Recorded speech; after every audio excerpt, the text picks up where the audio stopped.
They told him the sessions would help him become normal, that electroshock therapy and cold showers could cure what his parents called a sickness.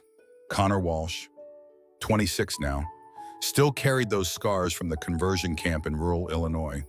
Tonight, walking through the rain-soaked streets of Seattle's Capitol Hill, he wondered if anyone could see the tremor in his hands that never quite went away. The therapy office on Pine Street had become his sanctuary.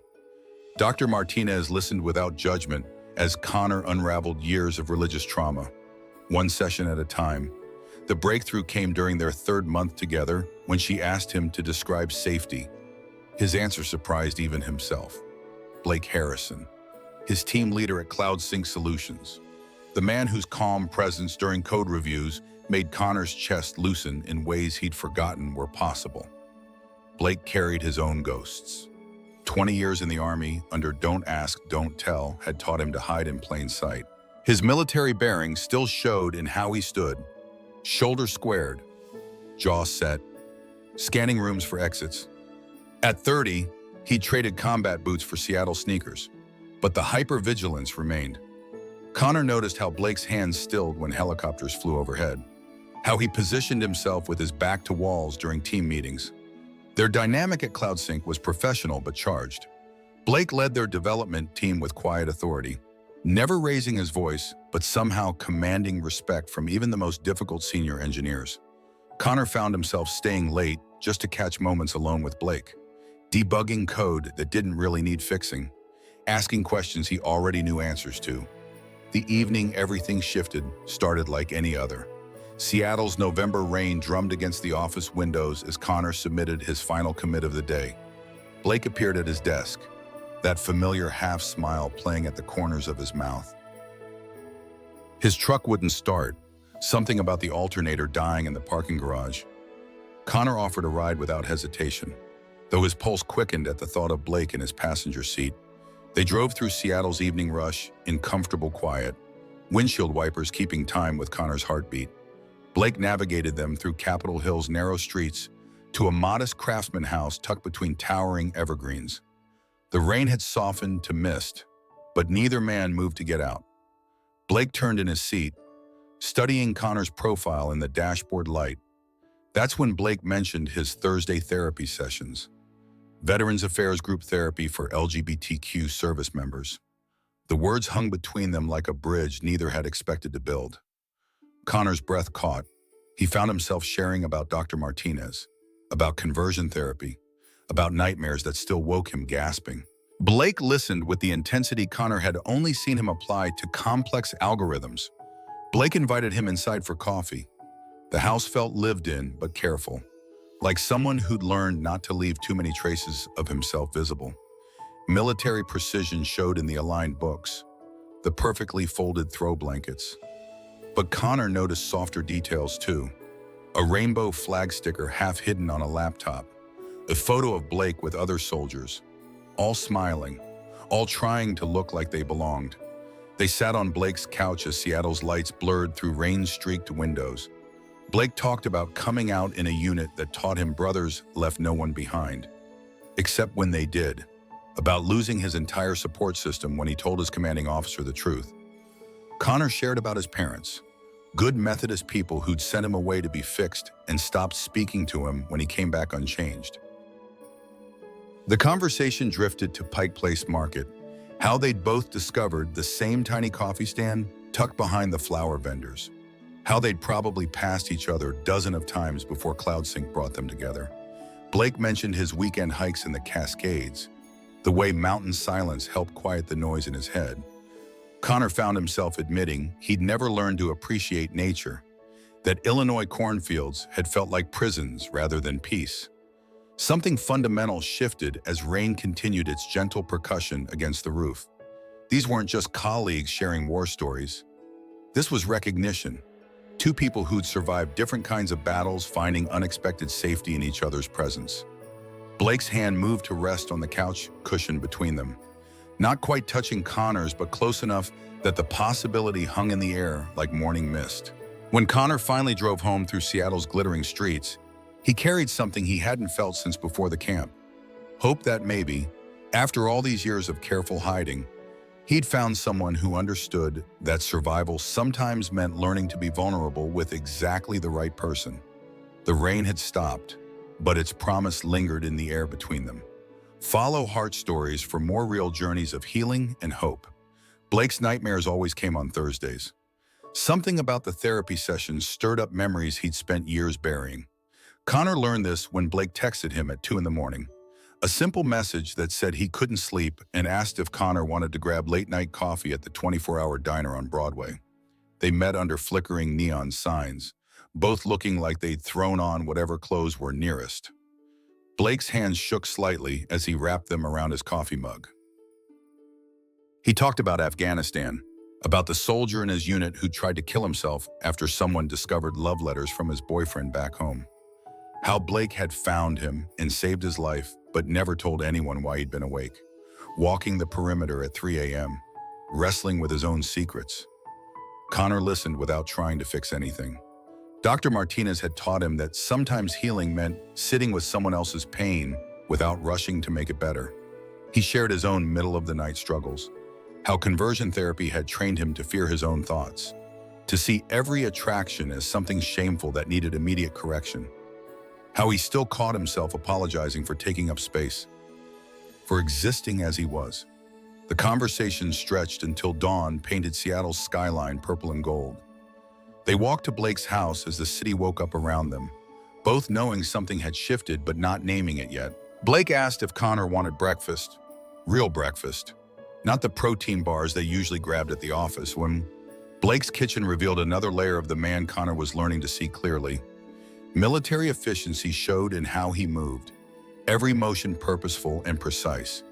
But there was tenderness too in how he handled ingredients, the way he tested seasoning with careful attention. He made eggs the way they'd taught him in field kitchens. Simple but perfect. Connor contributed Midwestern comfort in the form of actual pancakes, teaching Blake his grandmother's recipe that required patience and trust in the process. They ate slowly, talking about small things that felt enormous. Blake struggled to sleep without checking locks twice. Connor's hypervigilance in crowds, legacy of religious community that had taught him to constantly monitor who might be watching, judging, reporting back to parents. How they'd both learned to make themselves smaller, less noticeable, safer. Blake showed Connor his garden behind the house, raised beds he'd built with the same precision he brought to code architecture. He grew herbs that reminded him of places he'd been deployed, flavors that connected him to versions of himself from before the military taught him to hide. Connor had never gardened but found himself drawn to the ritual of it, the way Blake's hands gentled when he touched growing things. They spent the weekend learning each other's rhythms. Blake's morning runs through Volunteer Park, the route he'd mapped to avoid helicopter flight paths from the nearby medical center. Connor's Saturday library visits, how he found peace in the poetry section where teenagers wrote in journals and no one questioned anyone's right to exist. They discovered they both loved old movies, but for different reasons. Blake appreciated the clear moral lines, good guys and bad guys you could identify. Connor was drawn to characters who survived impossible situations and found ways to keep their hearts open.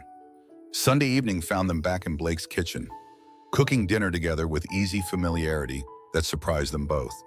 Blake talked about his family in North Dakota, wheat farmers who'd sent care packages until he came out, then stopped writing altogether. Connor shared about his parents, how his mother still sent Christmas cards, but signed them from the family instead of love mom. Small cruelties that accumulated like paper cuts. The rain returned as they finished cleaning dishes. Gentle Seattle precipitation that made the house feel like a capsule suspended in time. Blake mentioned his therapy group again, how they'd been discussing the difference between surviving and healing, how survival meant getting through each day, but healing meant believing you deserved more than just getting through. Connor found himself admitting something he'd never told Dr. Martinez. That he'd moved to Seattle not just for the job, but because he'd read about Washington being the first state to legalize marriage equality. That even though he'd never imagined himself in a relationship, he'd wanted to live somewhere that believed people like him deserved love. They sat together on Blake's couch as darkness settled around them, not rushing toward anything but not holding back either. Connor noticed how Blake's breathing slowed when he felt safe, how the military rigidity left his shoulders when no one was watching for weaknesses. Blake observed how Connor's natural warmth emerged when he wasn't monitoring himself for signs of unacceptable thoughts or feelings. The evening ended with Blake walking Connor to his car, both aware they'd crossed some invisible threshold. Not into romance exactly, but into a kind of trust that felt more intimate than anything Connor had experienced. Blake's hand brushed Connor's shoulder as they said goodnight, a touch that carried no expectation but offered comfort that would linger long after Connor drove home through Seattle's quiet streets. Sometimes healing begins not with grand gestures, but with small moments of being seen completely and accepted anyway. The first complaint reached HR on a Tuesday morning, filed anonymously through the company's ethics hotline: inappropriate workplace relationship creating favoritism in code reviews, unprofessional behavior during team meetings. The kind of carefully worded accusations that sounded objective but carried unmistakable implications. Connor found out when Sarah from Human Resources asked him to stay after the weekly all-hands meeting. Sarah Chen had been with CloudSync since the startup days, back when the company operated out of a converted warehouse and everyone knew each other's coffee orders. She handled the conversation with professional kindness, explaining the complaint without revealing its source. Connor's stomach dropped as she outlined the allegations. Someone had been watching, documenting, building a case against something that barely existed outside of shared coffee runs and late-night debugging sessions. The timing wasn't coincidental.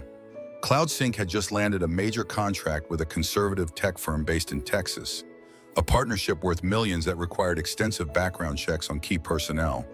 Connor realized someone was weaponizing his identity, using his relationship with Blake as leverage to destabilize the team. The sophistication of the complaint suggested internal knowledge, someone who understood exactly which pressure points would cause maximum damage. Blake's reaction was immediate and military sharp. He requested copies of all documentation, analyzed the language patterns, cross-referenced timestamps with team schedules.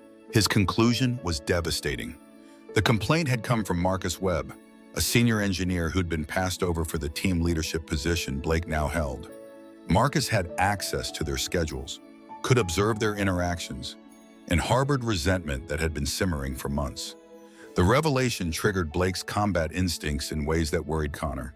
Blake started arriving earlier, staying later, documenting every interaction with forensic precision. He implemented unnecessary formality in team communications, addressing Connor only in group settings, maintaining physical distance during meetings. Connor watched the man he'd grown to trust disappear behind military protocols designed for survival in hostile territory. Meanwhile, the pressure at home intensified. Blake's mother had discovered their relationship through a Facebook photo and someone had tagged them in, a casual picture from a team dinner that showed them sitting closer than colleagues typically did. The phone calls from North Dakota came daily, scripture-heavy voicemails about salvation and family shame. Blake stopped answering, but the messages accumulated like wounds that wouldn't heal. Connor's own family situation exploded when his sister forwarded a LinkedIn article about CloudSync's new partnership, mentioning Blake by name as team leader. His parents connected the dots within hours. The conversation that followed was the worst since his return from conversion therapy. His father's voice carried that familiar combination of disappointment and disgust. His mother wept about ruining the family reputation in their small Illinois community. The professional sabotage escalated when Marcus began questioning their code commits in public channels, implying that Blake's reviews of Connor's work lacked objectivity. Other team members started choosing sides, some supporting Marcus's calls for more oversight, others recognizing the harassment for what it was. The team dynamic that had made CloudSync feel like family began fracturing along lines that had nothing to do with technical competence. Connor found himself facing an impossible choice. He could request a transfer to another team, removing the basis for the favoritism accusations, but acknowledging that their relationship was somehow inappropriate. Or he could fight the complaints directly, risking both their careers and potentially costing the company the Texas contract. Either option felt like capitulation to forces that demanded he remain invisible. Blake suggested a third alternative that revealed how deeply military thinking shaped his problem-solving approach. They would separate professionally but continue building evidence of the systematic harassment. Document every interaction. Record every slight. Build an airtight case that Marcus's behavior constituted workplace discrimination. It was strategic thinking that prioritized long-term victory over short-term comfort. The approach required them to perform distance they didn't feel while gathering ammunition for a battle Connor wasn't sure he wanted to fight. They stopped their coffee runs, ended their casual conversations, maintained professional courtesy that felt like betrayal.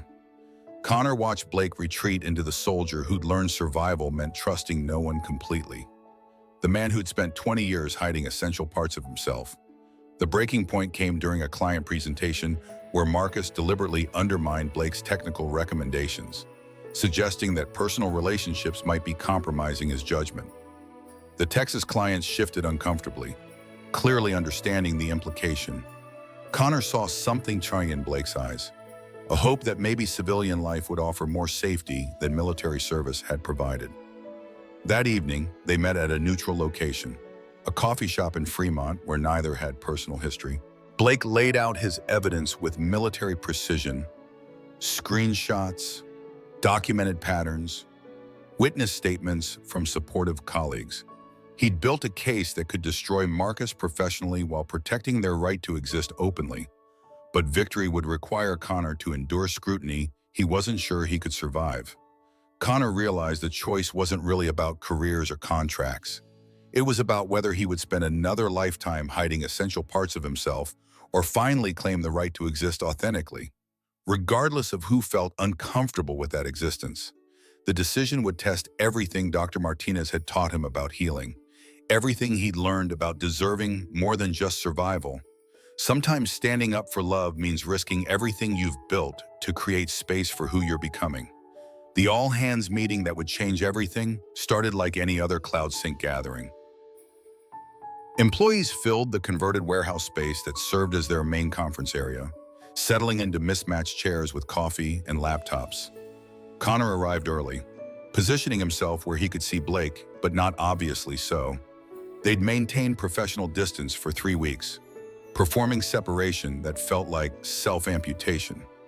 CEO Jennifer Walsh called the meeting to address recent tensions within the development team.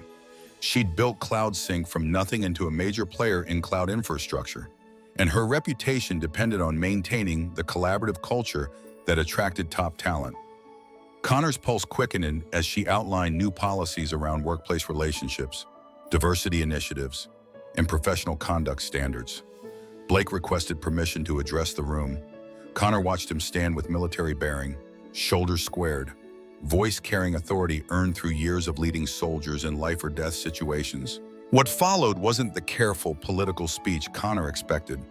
Blake spoke directly about discrimination, about employees who weaponize identity to settle professional grudges, about the cost of forcing talented people to choose between authenticity and career advancement.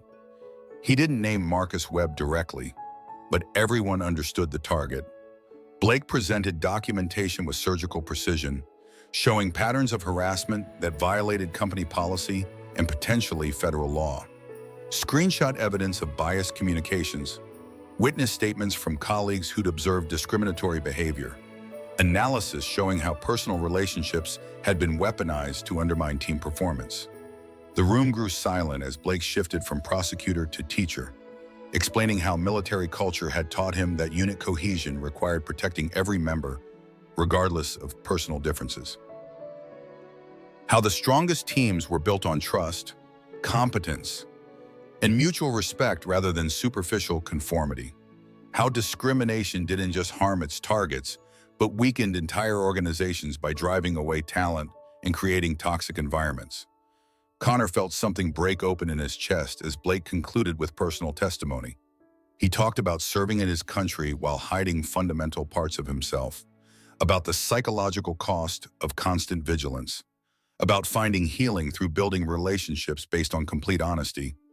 His voice carried 2 decades of military discipline, but also vulnerability that transformed the warehouse into something approaching sacred space. Marcus Webb stood to respond, his face flushed with anger and embarrassment. His defense revealed exactly the kind of thinking Blake had documented. Complaints about special treatment, coded language about maintaining professional standards, subtle implications that certain employees received favoritism for reasons unrelated to merit. With each word, he confirmed the harassment patterns Blake had outlined. Jennifer Walsh's response was swift and decisive. She announced Marcus's immediate suspension pending a full investigation, then outlined new training requirements for all employees around bias, discrimination, and inclusive leadership. The Texas contract, she revealed, had actually been strengthened by the company's commitment to authentic diversity, as the client valued partners who could navigate complex multicultural environments. Blake found Connor after the meeting, both men shaky with adrenaline and relief. They walked to Pike Place Market without discussing it, drawn to neutral ground where they could process what had happened. The afternoon crowd provided cover as they sat on a bench overlooking Elliott Bay, finally able to breathe freely after weeks of performed distance. Connor admitted he'd spent the morning with Dr. Martinez, preparing for the possibility that Blake's presentation might fail and they'd both need to leave Cloud Sync. The therapy session had helped him realize that his fear wasn't really about losing the ball, but about discovering he still wasn't strong enough to fight for his right to exist openly. Blake's courage had given him permission to hope for something he'd never thought possible. Blake shared about his veterans therapy group, how they'd helped him understand that military service had taught him to protect others, but not himself. That standing up in the meeting had been the first time he'd used his leadership training to defend rather than hide his identity. The group had prepared him for this moment, yet without him realizing it, teaching him that true strength meant vulnerability in service of justice. They spent the evening at Blake's house, cooking dinner together with easy familiarity they'd missed during the weeks of forced separation. The rain that had been Seattle's soundtrack throughout their relationship seemed gentler now, less like a barrier and more like blessing. They talked about next steps, about the investigation that would follow, about what it meant to have officially claimed space for their relationship to exist. Connor called his parents that night, Blake sitting beside him for support. The conversation was difficult, but different from previous attempts. Connor spoke with new authority about his life, his choices, his right to pursue happiness without their approval. He didn't ask them to understand or celebrate, but he clearly stated that their acceptance wasn't required for him to move forward. Blake contacted his family too, leaving a voicemail that acknowledged their disappointment while setting clear boundaries around his willingness to discuss his personal life. He offered continued relationship with conditions, respect for his identity being non-negotiable. The response would take weeks, but the act of claiming agency over the terms of contact felt like victory, regardless of outcome. The weekend brought news that the investigation had confirmed Blake's documentation. Marcus would be terminated for violations of harassment policy, discrimination, and creating a hostile work environment. 3 other employees received formal warnings for participating in the coordinated campaign. CloudSync's leadership used the situation to strengthen rather than weaken their diversity commitments. Connor and Blake spent Sunday hiking in the Cascades, Blake sharing trails he'd discovered during his early months of veterans therapy when movement through natural spaces helped process trauma. Connor found unexpected peace in the mountain silence, understanding for the first time what Blake meant about landscapes that didn't judge or demand explanations for your right to exist within them. They returned to Seattle as the evening painted the sky purple and gold, both aware they'd survived something that could have destroyed them individually, but had made them stronger together. The city spread below them like a promise that sometimes, when you're brave enough to stand together, the world reshapes itself to accommodate love it hadn't previously imagined. True courage isn't the absence of fear, but the decision that something else matters more than staying safe. 6 months later, Connor Walsh stood behind the podium at Seattle's Convention Center, looking out at 800 tech professionals gathered for the annual Northwest Diversity and Technology Summit. His hands no longer trembled the way they had in those first weeks after conversion therapy. Blake Harrison sat in the front row, close enough that Connor could draw strength from his presence, but distant enough to respect professional boundaries they'd learned to navigate with grace. The keynote title read simply, Authentic Inclusion Beyond Checkboxes and Policies. Connor had been invited to speak after CloudSync's diversity initiative gained national attention following the Marcus Webb investigation. What started as internal conflict had evolved into industry-wide conversation about creating genuinely inclusive workplaces rather than performative programs that look good in recruiting materials. Connor began with his story, not the sanitized version appropriate for casual conversation, but the full truth about conversion therapy, religious trauma, and the long journey towards self-acceptance. He talked about arriving in Seattle as a refugee from his own family, seeking not just employment, but a place where his existence wouldn't be treated as a problem requiring solution. The audience listened with intensity that transformed the convention hall into something approaching sacred space. Blake's influence showed in Connor's presentation structure, military precision applied to storytelling that honored complexity rather than rushing toward comfortable conclusions. Connor explained how authentic inclusion required more than diversity hiring quotas or rainbow flag displays during Pride Month. Real change demanded examining systemic barriers, addressing unconscious bias, and creating accountability measures that protected vulnerable employees from retaliation. He shared details about CloudSync's evolution after the discrimination investigation, how CEO Jennifer Walsh had implemented anonymous reporting systems that track patterns rather than isolated incidents, how Blake had designed training programs that taught supervisors to recognize and interrupt bias before it escalated into harassment, how their experience had inspired company-wide mentorship programs specifically supporting LGBTQ employees and other marginalized groups. The response was immediate and overwhelming.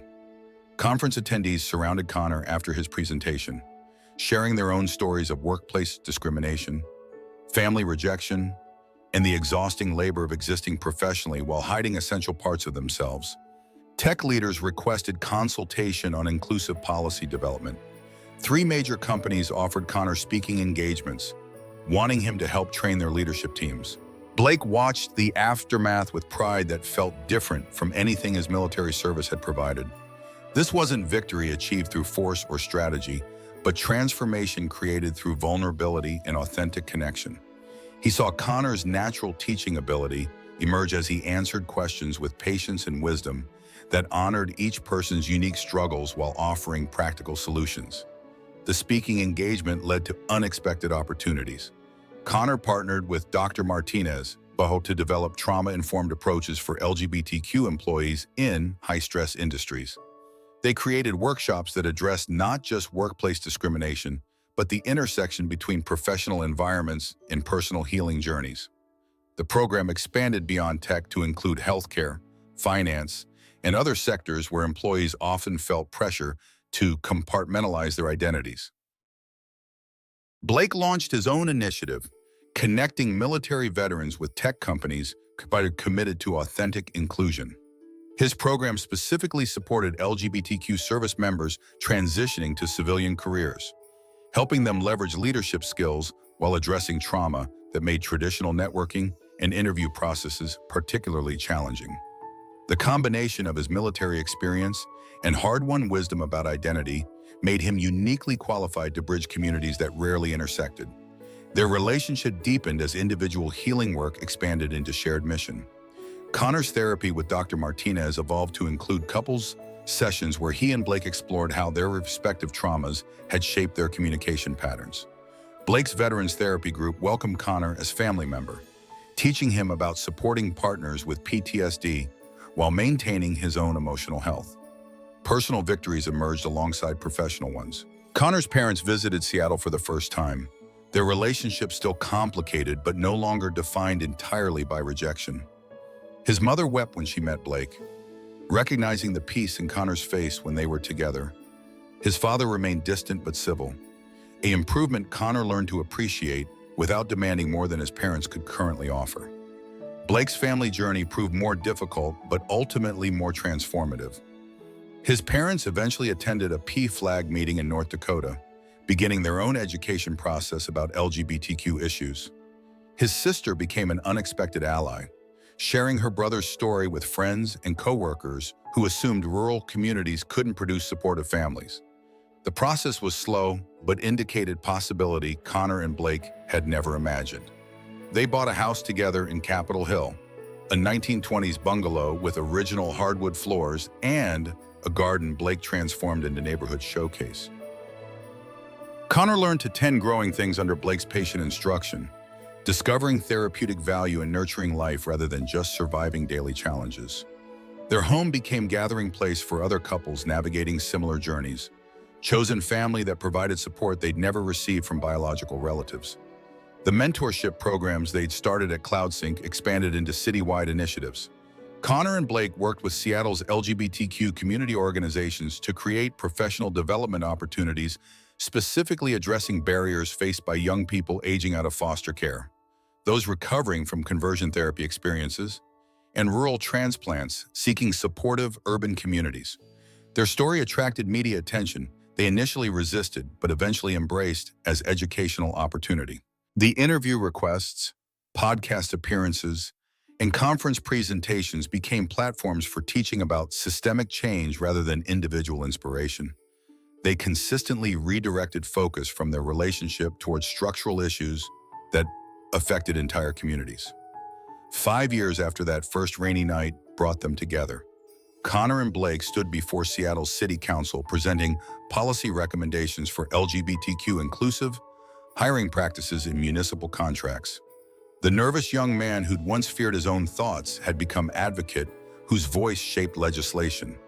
The soldier who'd hidden essential parts of himself for 20 years now testified publicly about dignity and authentic leadership. Their love story had evolved into something larger than romance, a foundation for community building that honored both their individual healing journeys and shared commitment to creating space for others to exist authentically. The rain still fell gently on Seattle's streets, but it no longer felt like barrier. It had become blessing. Reminder that sometimes the storms that seem most threatening carry exactly the healing we need. Have you ever discovered that your deepest wounds could become your greatest gifts to others? What would you risk to create the changes you needed but never received? Share your thoughts below. And don't forget to subscribe to Heart Stories for more real journeys of healing, love, and the courage to build the world we need.